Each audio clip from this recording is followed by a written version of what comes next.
Hello there, my name is Kuma, and today I want to go over all the changes to IS that you will find inside IS5.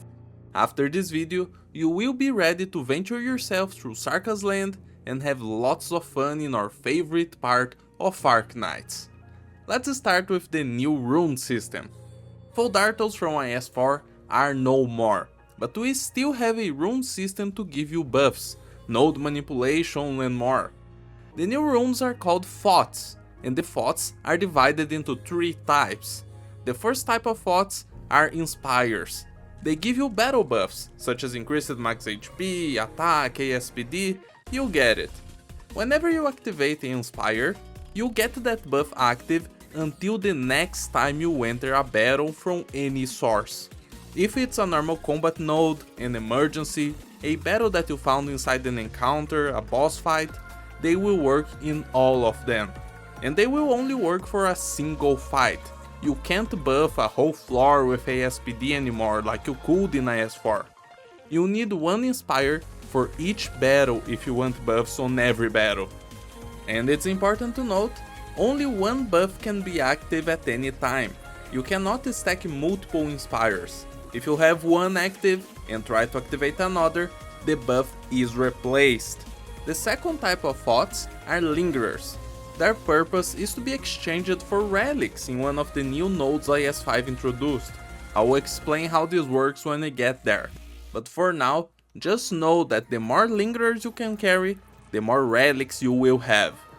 And the third and last type of thought are plans. Plans are basically keys from IS3. With them you can unlock special options in encounters, you can move vertically between paths, you can reroll nodes into some other type of node.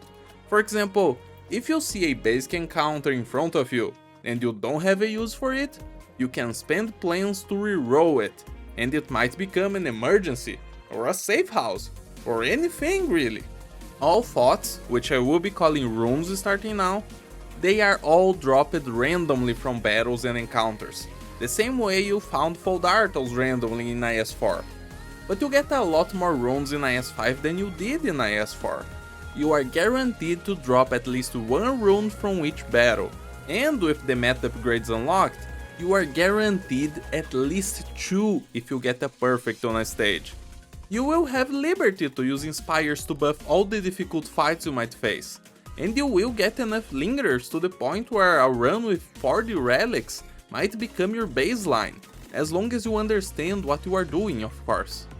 But as I said, these drops are random, you cannot guarantee to get anything in specific, except for plans.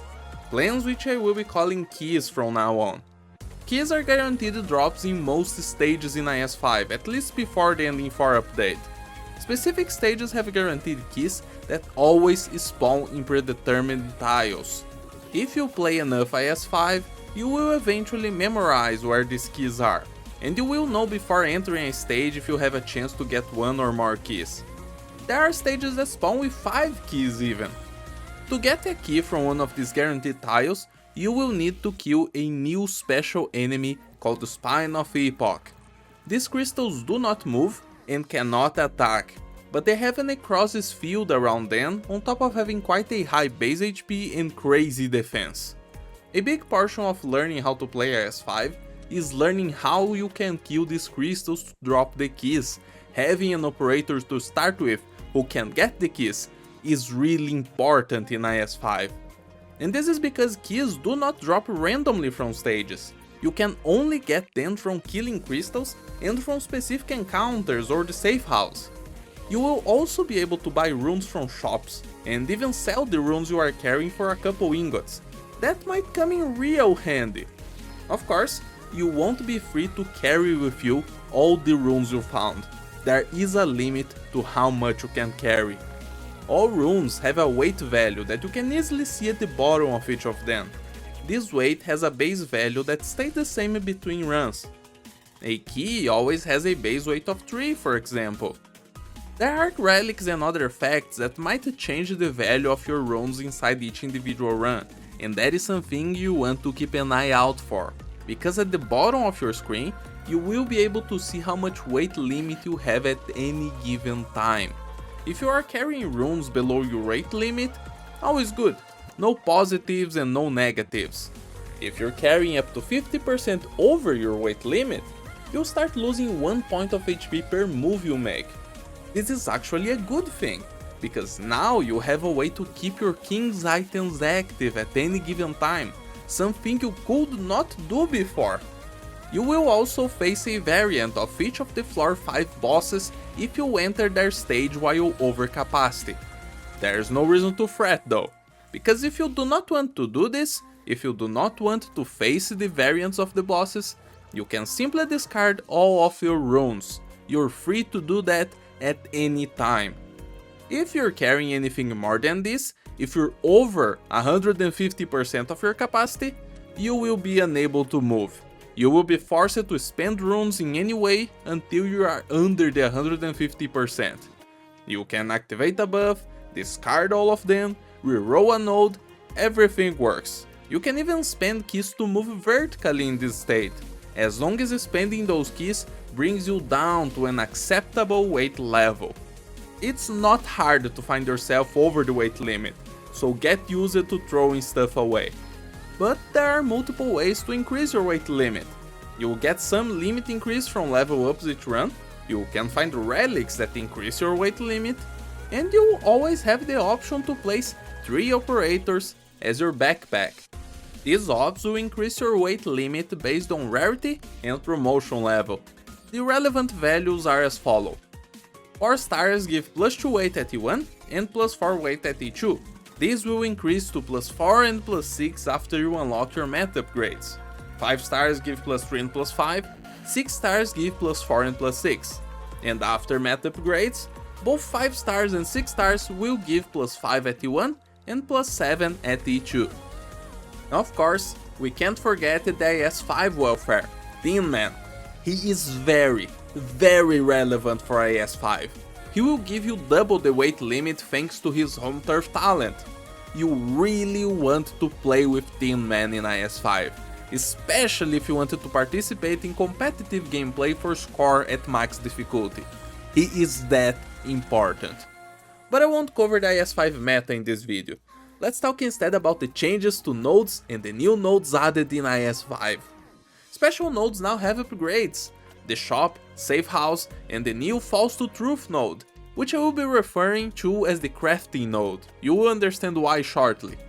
They all have permanent upgrades you can unlock during runs, and after you're finished unlocking all the upgrades, each of them will have a temporary upgrade that is random between a few different effects that you can unlock for that run only. Upgrading these nodes will cost keys, and it's quite important to do so.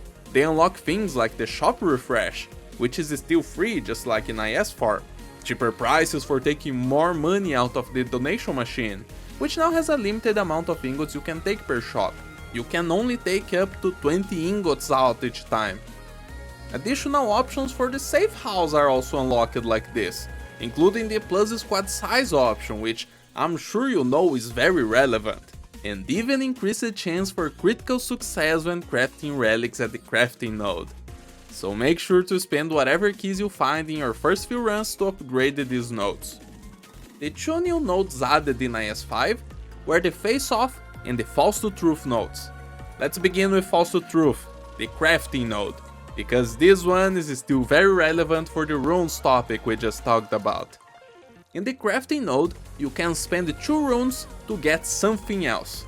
If you spend 2 keys, you can get Hope, something you should only do if you are really desperate, because keys are super important. If you spend 2 buffs, you can get Shields, something to protect you at that nice 1 HP value to keep your King's Relic active. And if you spend 2 of the last type of runes, you get yourself a Relic. I don't have a nickname for Lingerers, I still need one. If you mix and match rune types, the result is random. But that is not all. Lingerers have different rarities, and combining lower or higher rarity Lingerers will give you access to different relic pools. The same way some options in encounters in other ISs would give you rare relics. The crafting node might give you a rare choice if you combine 2 level 4 runes, for example. Of course, the relic pools in IS are completely arbitrary. In IS3 I used to despise the super rare pool, but the consensus is that in IS5, rare relics are better. Something to keep in mind is that there is always a small chance that in any crafting you do, even if it has no lingerers in it, you might get a critical success. That will give you a choice between 2 relics from the super rare pool. They even glow golden to let you know when it happened. But you also always have a small chance to get a critical failure in any crafting you do. That will yield you a useless rune. On top of that, it's important to keep in mind one of the new curses added in IS5.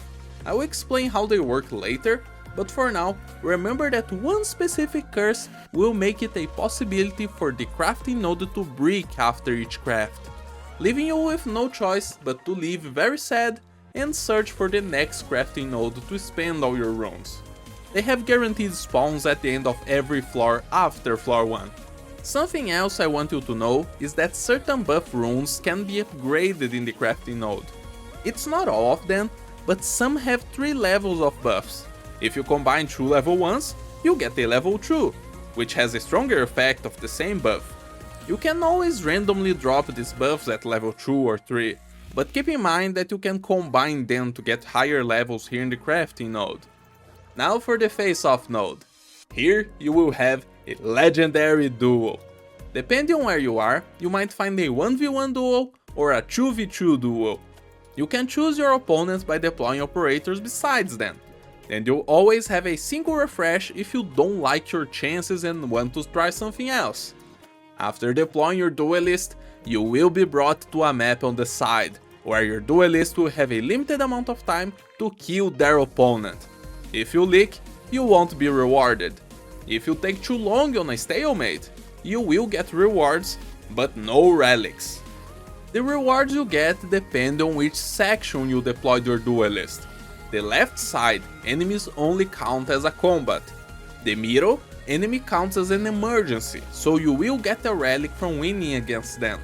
The enemies on the right also count as an emergency, but you will get a relic from a higher rarity pool.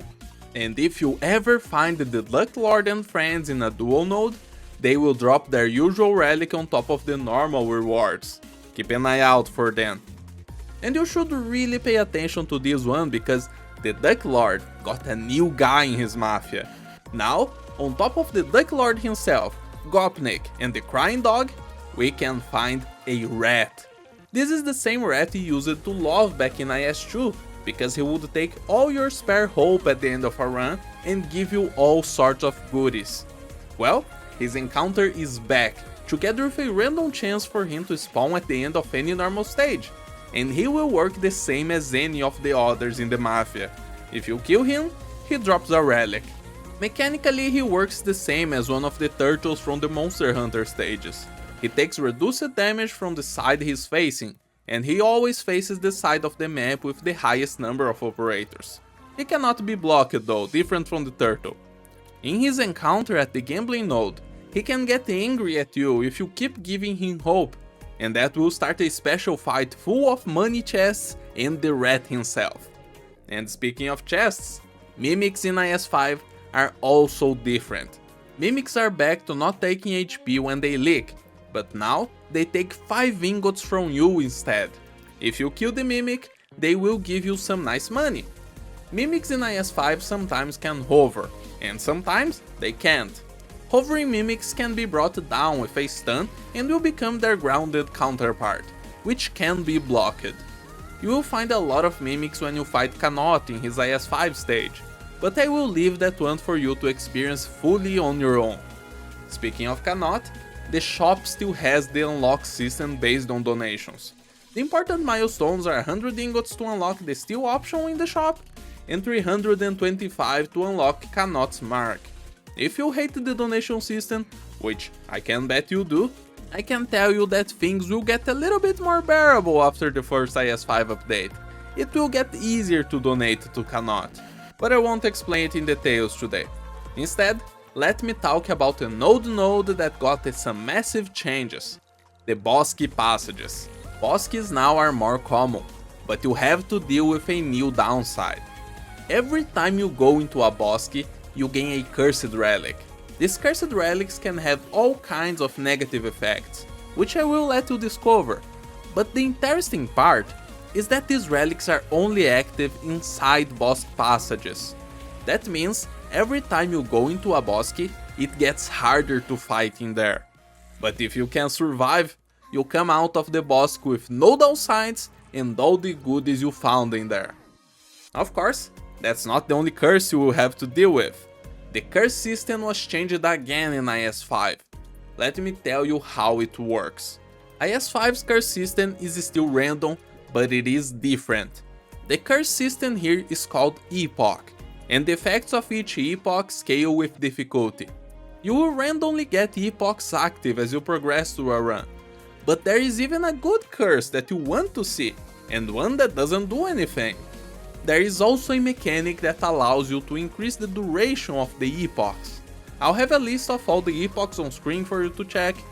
I'll leave them numbered, they don't have names yet because when I'm recording this, they were not officially translated yet. But I will only talk about one of them. This one is the good epoch, which ideally you want to extend for as long as possible. This epoch guarantees one extra key to spawn in every single map you play. If you see this epoch and you want to extend it to get more keys, what you need to do is leak the new IS5 casters. Your epochs normally last for 5 nodes, but each of the book holding wizards that you leak will increase the duration of the epoch for 1 extra node. It's useful to keep this in mind if you have an epoch that you don't mind and want to extend it so that another one doesn't spawn before a boss fight, for example. Also, there is no other negative side effect when leaking enemies in IS5. Epoch extension is the worst that could happen. Or death. I guess death is the worst that could happen. Now let's talk about the new squads, and about a massive change done to the class squads. One of these new squads gives you 1 relic each time you enter a new floor. This one feels really weak considering how many relics you can get from the crafting node. Another squad gives you 2 buff runes and +1 weight limit every new floor you enter. That is interesting, will get better after Ending 5 comes out though. Some of these squads do get buffs later on. This other squad gives you +10 weight limit and +2 initial hope. A nice option to the old money squad that's still around and kicking. That one also gave you starting hope, but this one will also go bonkers after the Ending 5 update. Wait warmly. And then we have the busted squad that can be used to get 0 operator clears at max difficulty. And no, I am not joking, you just need to know how to do it. It's absurd. Or also, this squad can do clears where you find literally every single relic available in IS5.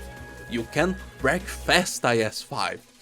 What this absurd squad does is let you refresh every node twice instead of once, and makes the first refresh on each node be completely free. You also start with a key for free. If you don't understand why refreshing is so powerful, I'll explain that right now. IS5 has a special encounter that can appear in floors 1, 2 or 3. This encounter is so polarizing that the competitive scene for IS5 started allowing resets for runs that did not find this encounter. And it got even more polarizing after the Ending 4 update. It doesn't make or break a run by itself, but if you want to go over the top and get absurd runs, then it becomes a necessity. So it's not a bad idea to search for this encounter on the first floor.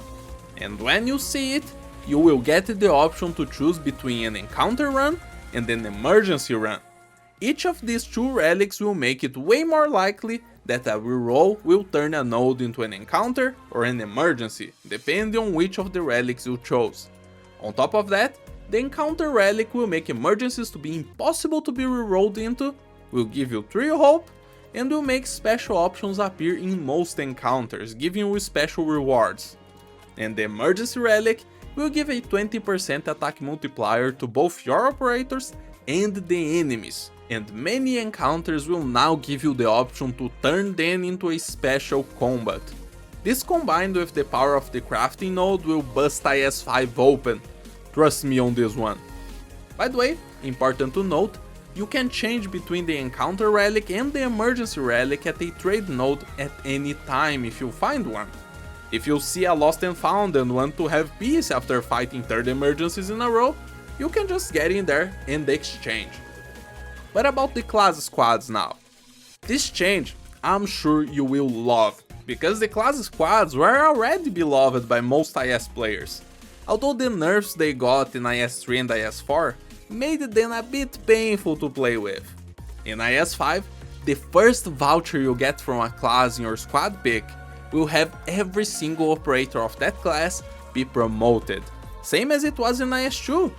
Future vouchers won't have every op promoted, same as in IS4, but always one voucher per page in the shop will be a voucher from the classes you chose. They are guaranteed to appear.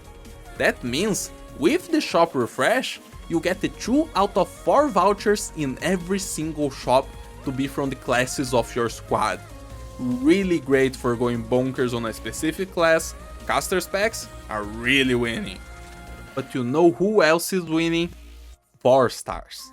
4 stars in IS5 costs 0 hope to recruit, the same as 3 stars did previously.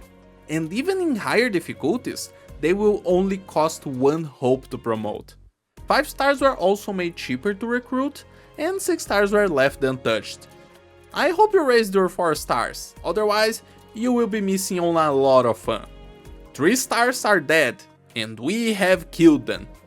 Another thing I want to point out, necrosis is all over the place in IS5. You will find the necrosis fields around every key. Certain enemies will spawn necrosis fields on top of you. Certain special stages will have necrosis fields permanently spawned on the map. And we have a new enemy that can spawn from any enemy on the map. This new enemy, on spawn, will create a 9-tile necrosis field around themselves. There's even a Bosky cursed relic that makes these guys spawn from every single enemy on the map. So be ready to deal with necrosis. I can't believe I'm saying this, but give your elemental healer a try. They might come in handy. I know I will be trying them out, even if I believe elemental healing is a flawed mechanic. Other than that, let's go back to cool stuff.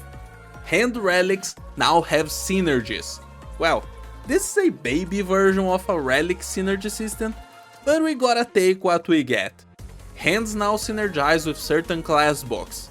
If you have both the hand and one of the books with a synergy, you get some extra stats for that hand. This is a great idea, we all love synergies in roguelikes. But this synergy system was not well thought for IS5. We'll have to wait warmly for IS6 to fix the system and introduce more interesting synergies. There's one more thing I want to talk about. How to get to Ending 2 and Ending 3. Of course, Ending 2 will only be accessible after you beat Ending 1 once. To get to Ending 2, you will get 2 runes from a prophecy at the start of Lore 2. This prophecy always spawns. You will then take these 2 runes to a crafting node and put them together. That will change the route to Ending 2. But you will have a negative while carrying the runes and while carrying the Ending relic though. These Ending runes are quite heavy, so if you don't craft the Ending relic at your first possibility, you will be walking around with -10 weight limit. It's quite a lot. Oh, and by the way, this craft of the Ending relic cannot critically fail or succeed. You cannot just lose the Ending relic to chance like this. Don't worry. But after you craft the relic, all your operators will cost +3 DP, so fast redeploys especially will hurt a lot. Well, I hope you like agents and ASPD, because they will give you the DP that you need. As for Ending 3, which is only accessible after beating Ending 2 of course, you will take a special option in a trade node, the Lost and Found. After getting this relic, the next reroll you do on any node will spawn a prophecy that requires 2 keys to access. This prophecy will take you to a special Bosky passage with a fixed layout, a combat, a prophecy, and a boss. This boss will always be the same, Frostnova and Patriot.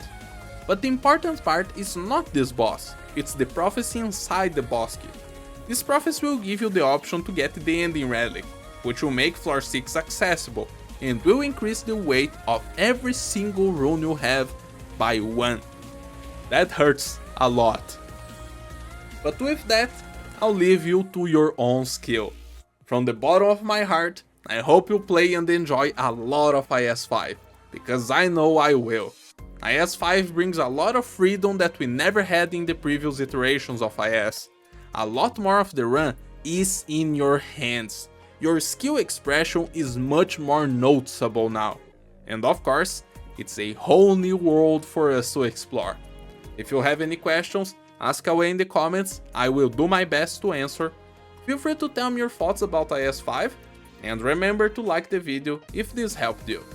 I hope everyone has a very nice day. Peace out.